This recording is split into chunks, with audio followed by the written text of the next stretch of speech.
Hello mga katambling! So this is it. Ito na po yung pinakahinihintay ng lahat. Kasi ang dami-dami po nagtatanong sa akin, bakit wala pa daw akong ina-upload na video? Bakit hindi pa daw ako nagbibigay ng update? So ito na po yung update natin sa ating Ipon Challenge for 2024. And pasensya na talaga mga katambling kung medyo na late ako sa pag-upload kasi medyo na busy lang din ako sa ibang bagay. And kung mapapansin nyo po, meron tayong mga naka-roll na papel dyan. Hindi ko pinapakita sa inyo to sa mga previous videos ko before, di ba? Pero ayan, ipinakita ko na sa inyo ulit kasi malapit ko na pong mapuno yung lalagyanan natin. Kaya super excited ako. So mamaya po ipapakita ko sa inyo yung mga naipon nating papel kasi super saya. Malapit ko na mapuno yung lalagyanan natin. And konting kembot na lang talaga. Makikita nyo mamaya, okay?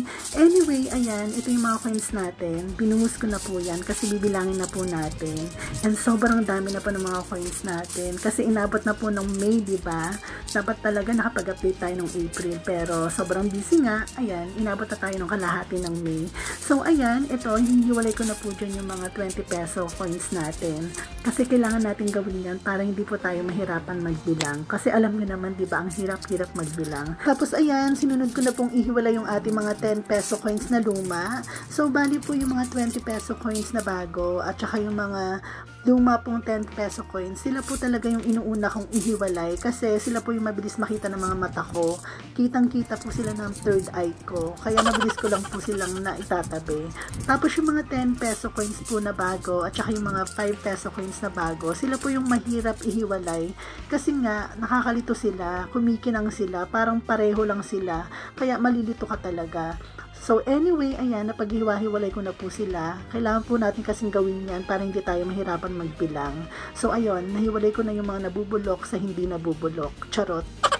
Anyway mga katambling, ito na po yung mga naipon nating 20 peso coins. Umabot po ng 1,860 pesos. Ayan po. Tapos ito naman pong mga old 10 peso coins natin, umabot naman po ng 2,700 pesos.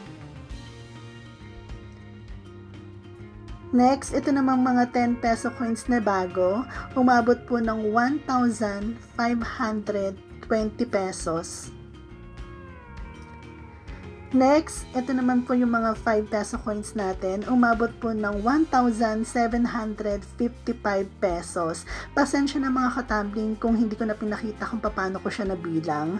Kasi nga biglang nag-brown out, nakakainis. Anyway, ayan, ililista na po natin yung mga naipon natin. And lahat po ng naipon natin coins, tinotal ko po yan. Syempre, kailangan natin itotal yan, kaya nga natin binilang, diba? So, lahat po ay umabot ng 7,835 pesos. Ganun po siya karami. For the month of April po yan 7,835 pesos in total. Okay.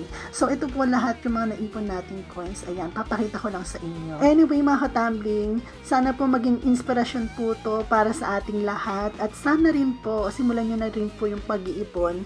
Kasi sobrang laking tulong po pag meron tayong ipon, di ba? Tapos ito nga pala yung mga ano natin, mga papel natin na naka-roll.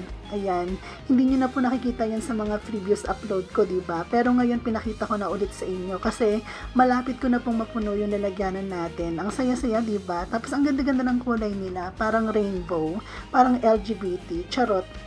Tapos ayan, pinasok ko na sa lalagyanan natin. And malapit na talaga mapuno, konting-konti na lang talaga, mayaman na tayo, charot. So ayan, papakita ko lang. Sana talaga maging inspirasyon sa inyo yan. Anyway, mga katambling, magpapaalam na po ako kasi sobrang haba na po ng video natin. And sana po nag-enjoy kayo. Yun lang, and maraming salamat sa panonood. Bye!